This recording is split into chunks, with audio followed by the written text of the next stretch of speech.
እሺ ይቅርታ ነገሬን ስላልጨረስኩ ተመልሻለሁ።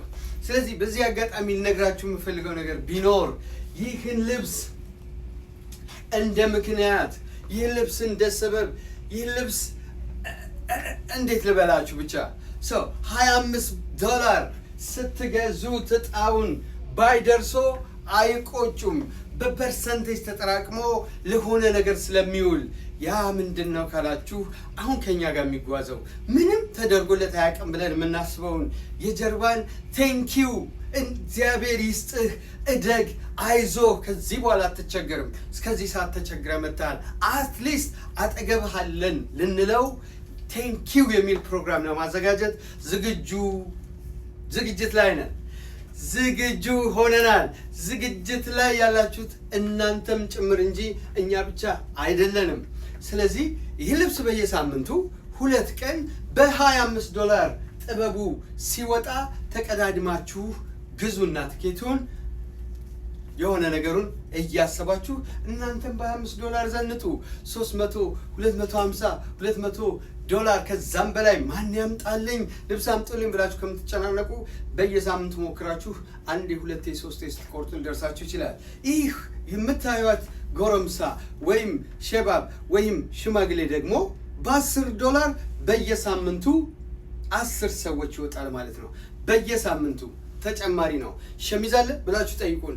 አዎ ተጀምሯል።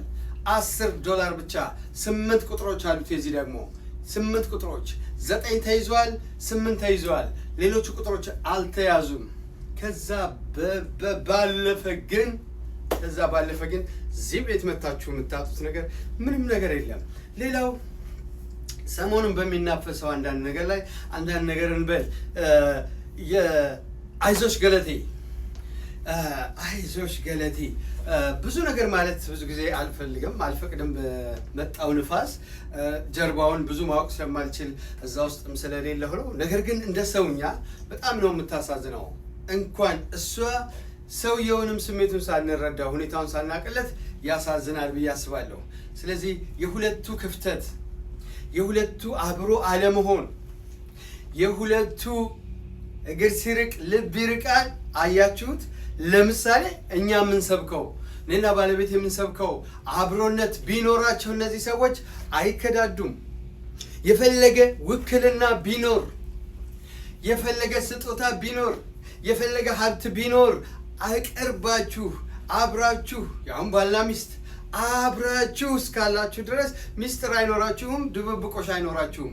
የብዙ ሰው ዲቮርስ እዛ ጋ ነው። አያችሁ? እኛ የምንሰብከው እሱን ነው። ገለቴ ቢዝነሱን ፍለጋ ስትሯሯጥ ምናልባት ባለቤቷ ተመችቶትም ሳይመቸውም ሌላ ነገር ውስጥ ይሯሯጥ ነበር ማለት ነው። 11 ቤት እስከ መሸጥ ወተታሏል ወጣሏል። እሱ ላይ አይደለም ጃጅ አላረገም። ስለዚህ የትኛውም ላይ ነው ክፍተት በፈጠራችሁ ቁጥር ትዳራችሁ ውስጥ ወይ እሷ ሌላ ሰው እየጠቀመች ነው እየተጎዳች ነው እየጎዳች ነው፣ ወይ አንተ ሌላ ሰው እየጠቀምክ ነው እየጎዳህ ነው።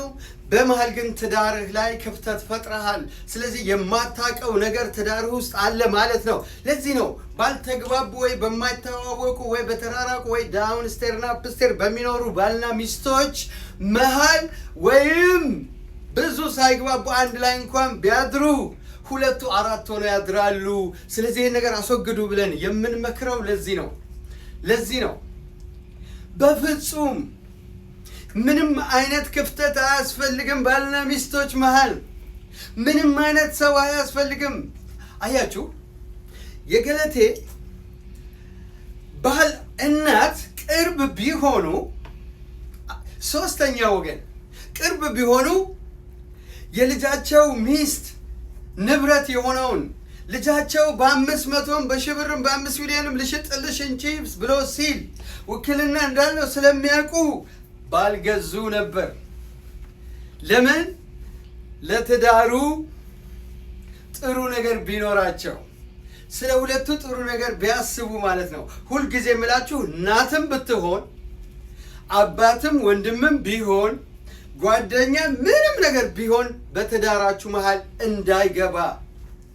ሶስተኛ ሰው ሁልጊዜ ጥቅሙ ነው የሚፈልገው። ሁልጊዜ ለምን ወንድም አይሆንም? በትዳሬ መሃል ከመጣ ጥቅሙን ፈልጎ ነው። እኔ እሱ ትዳር ውስጥ አልገባውማ። ሚስቱ እንደፈለገች ስታሾረው አይ ዶንት ኬር፣ አይመለከተኝም። ሚስቱን እኔ አልመረጥኩለትም። ስለዚህ የኔን ሚስት እሱ ሊመርጥልኝ አይችልም። እህቴ ለምን አትሆንም? ባሏን እኔ አልመረጥኩትም ይሄን አግቢ ብዬ። ስለዚህ ከባሏ ጋር ያላት ነገር የእሷ ስለሆነ ረዘመ፣ አጠረ፣ አኮረፈ ምንም ነገር አልሰጥም። ለእሷ ብቻ ይመቻት። እሷ በእኔ ህይወት ጥንጣት አይመለከታትም። ሚስቴ ምንም አይነት ሰው ትሁን፣ ትጠር፣ ትርዘም፣ ትጎረድ፣ ትሰልከክ፣ ምንም ትሁን አይመለከታትም። እናቴ ብትሆን አይመለከታትም። ለዚህ ነው ማንንም ነው ከፈጣሪ ውጪ በትዳራችሁ በተለይ ከተጋባችሁ በትዳራችሁ ውስጥ ከውጭ የፈለጋቸውን አስተያየት ይስጡ። ወንድም ሚስት ምንም ሚስት ምናምን ሁሉም ለጥቅሙ ነው ብያቸዋለሁ። ሁሉም እናትም አባትም ምናልባት እናትና አባቶች ቢያገባልኝ ብታገባልኝ ይሉ ይሆናል። ግን ጥቅማቸው እንዲነካ በፍጹም አይፈልጉም። በፍጹም ከዋሸው ዋሽተሃል በሉ። እህትና ወንድም ደግሞ ሲሆን ያን ያለው ርቀቱ ሙልጭ አድርጎ በላ ቤት እየሰራሁልህ ነው አስተካከልኩልህ ነው ብላ ብሎ እዚህ ቢሆን አብሮኝ እዚህ ብትሆን አብራኝ ጥቅሟን ነው። እንትን አምጪልኝ፣ እንትን ውሰጅልኝ፣ እንትን ውሰድልኝ፣ እንትን አምጣልኝ የዛው ጃ አይደለም። እሱ ግን የራሱን ስራ ይሰራል፣ እሷ ግን የራሷን ስራ ትሰራለች። እሷ ትዳር ውስጥ አትገባም፣ እሱ ትዳር ውስጥ አንተ አትገባም። እነሱ ግን አንተ ትዳር ውስጥ ገብተው አስተያየት ይሰጣሉ። ይሄ ነው ሀበሻ የሚያስብለው። ይሄ ነው የእኛን ኳሊቲ የሚያወርደው። የሰውን ትዳር ሰው ያለውን አቅም ሰው ያለውን ፖቴንሻል ሰው ያለውን ነገር ከዛ መጥቶ እዚያ 40 ዓመት 50 ዓመት 30 ዓመት የኖረውን ላይፍ እንኖርልህ እኛ ነን የምናቅልህ ይሏል። ስለዚህ ኖ በላቸው። በተለያየ ሲስተም ኖ ንቃተዋቸው። ፊት አትስጫቸው፣ ንቀሽ ተያቸው፣ ኖ በያቸው። ባትነጋገሪም ዞሪባቸው። ስንት ሲስተም አለ። ስንት ጥርስ የማይችለው የለም፣ ፊት የማይችለው የለም። መናገር ከቻልክ አይሆንም አልፈልግም በላቸው። መናገር ከቻልክ፣ ካልቻልክ ግን ዞር ሲሉ ዞር ነው፣ ልፍ ሲሉ ልፍ ነው። እምቢ ካሉ ልቀቅላቸው፣ ይዘዋት ሂዱ። አግብተዋት አይኖሩ ይስቁባታል እንጂ ይጠቀሙባታል እንጂ። እምቢ ካሉ ልቀቂው፣ አግብተዋት አይኖሩ። ስለዚህ ገለቴ ላይ የደረሰው እኛ ስንለው የመጣነውን ነገር ነው። ማንኛውም ሰው መተዋወቅ አለበት። ከመጋባቱ በፊት መዋደድ፣ መፋቀር፣ መከባበር አለበት። በነዛ ውስጥ ጭካኔ ስለማይኖር፣ የወደደ ሰው ከልቡ ስለማይጨክን፣ ያፈቀረ ሰው ከልቡ ስለማይጨክን እርግጠኛ ሁኑ። በደንብ የወደዳችሁ ያፈቀራችሁ ሰው እናንተ ላይ አይጨክንም። ብትሄዱ እንኳን ብትለያዩ እንኳን ይነግራችሁና ተይ ባይሆን ተው ባይሆን ብለው ይለቋችኋል። ለእናንተ የሚመቻችሁ ከሆነ ሂዱ ይሏችኋል። ለምን? በእናንተ ጥቅም ውስጥ በእናንተ መደሰት ውስጥ ይህ ሰው ስለሚደሰት ነው። ውስጡ ክፉ ካልሆነ፣ ውስጧ ክፉ ካልሆነ። ስለዚህ የሚዋደድ የሚፋቀር የሚከባበር ሰው አይጨካከንም። ተጨካክኖ አያውቅም። ለዚህ ነው ቅርብ ሁኑ። ቅርብ ሁኑ። ገንዘብ ህይወት አይደለም። ይሄው ገለቴን አያችሁ። ስንት ሚሊዮን ብር 11 12 ቤት ምናምን 4 8 6 መኪና ምናምን ዜሮ ሳትሞት በቁሟ። ይህን ያረጋት የወደደችው ወይ ወደድኩሽ ብሎ ዋጋ ከፍላለሁ ብሎ የተጠጋት ሰው ነው።